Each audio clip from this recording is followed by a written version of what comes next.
po sila? Ako. Ano po sana namin itong mga... Pamangkin po ako. Pamangkin po nino? Sergeant Melgar po. Sergeant Melgar. Kayo po? Pamangkin. Pamangkin. Magkapatid kayo? Hindi po, magpinsan lang po. Tapos, siya po yung anak. Anak. Apo. Sino po si Sergeant Melgar? Ang dapat ko po yung true life story ginanapan po ni Lito Lapid. True to life story. Apo. Pero hindi po pang papakita lang po. Pakita lang po, approve lang po. Eto, gusto kong bilhin. Ay, bawal po, sir. Hindi pa ako kasi nalaan eh. May ano po, nilalakad. Ilalakad pa po nung pinsan ko na major sa AFP. Para masagot ang unang question, tiningnan ko ang mga references para sa listahan ng Medal for Valor awardees. Katunayan, napuntahan ko na yung Gallery of Heroes sa Camp Aguinaldo, Quezon City. Ito ay sa GHQ. At wala ni isa na awardee na nagngangalang Sergeant Rodolfo Melgar. Pumunta rin ako sa open sources at doon ko nakita na merong at least 41 Medal for Valor awardees simula nang ito ay naibigay. Ang pinakaunang awardee nito ay si Lieutenant Paulino Santos nung siya ay nakipaglaban sa mga Moro. Ito ay diyan sa kasalukuyang Lanao del Sur.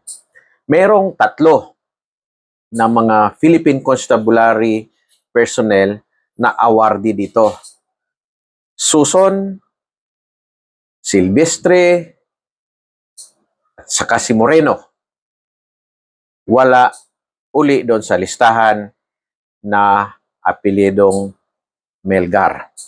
Kung susuriin natin mabuti, hindi makawala na dapat ay recipient ng iba't ibang mga benefits ang kamag-anak ni Sergeant Melgar kung totoo na siya ay awardee ng Medal for Valor.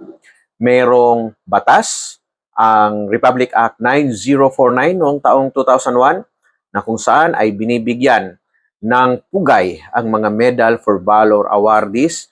Kasama na doon ang monthly gratuity na 20,000 pesos, mayroong libre na tuition sa private or public schools, pwedeng priority, automatic admission para sa Philippine Military Academy. Kasama na rin doon ang Officer Candidate School.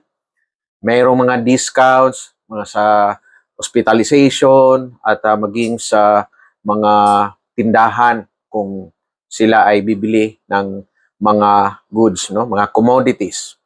At noong taong 2016, tinaasan pa ito ni dating presidenteng Rodrigo Roa Duterte na ginawa niya itong 75,000 pesos monthly. Therefore, kung totoo na siya ay Medal for Valor awardee, dapat natamasa na ng kanyang pamilya ang mga benepisyo. Ang susunod na punto, kung siya nga ay awardee ng Medal for Valor, noong siya ay inilibing, ay hindi ordinaryo ang honors na ibibigay sa kanya. Katunayan, dapat doon siya inihimlay sa section na para lamang sa mga Medal for Valor awardees. Ang libingan ng mga bayani ay mayroong special place para sa mga dating presidente, sa mga general, mga dating Chief of Staff, Armed Forces of the Philippines, at sa mga Medal for Valor awardees.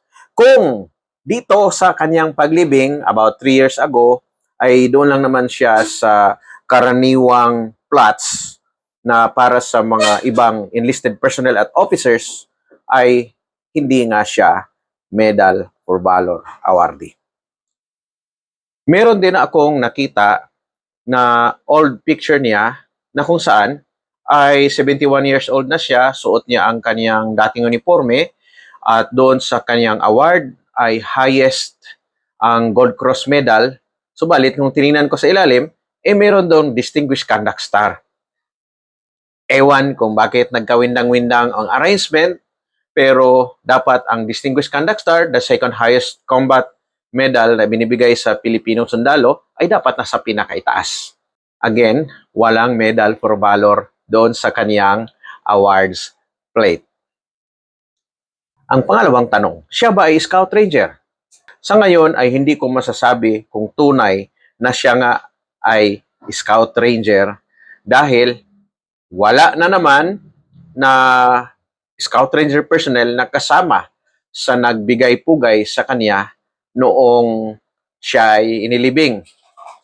Pwede rin na hindi sila nakapag-coordinate. Kung siya nga ay isang Scout Ranger personnel at na-coordinate itong mabuti, malamang mayroong vigil party na mula sa 1st Scout Ranger Regiment. Kasama kasi ito sa aming pagbigay-pugay sa mga kasamahan kung kami ay malapit lang din sa lugar na kung saan sila ay ililibing.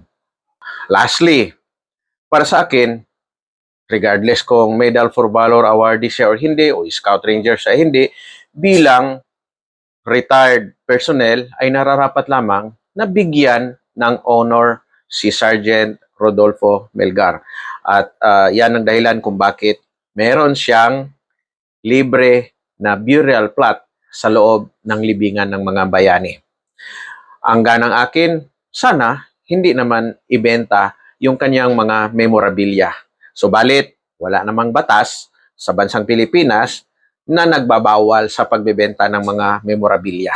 At kung talagang may pagpapahalaga tayo sa kabayanihan, sa serbisyo ng ating mga kamag-anak, ay ano ba naman yung bigyan mo ng konting espasyo doon sa iyong tahanan para ipakita, no? Mini museum para makita ng lahat ang kaniyang serbisyo para sa ating bayan. Para sa inyo, siya ba ay Medal for Valor awardee? Siya ba ay isang Scout Ranger? Baka kung sino yung mga nakasama na sa unit, lagay lamang sa comment section nang sa ganoon ay matalakay natin.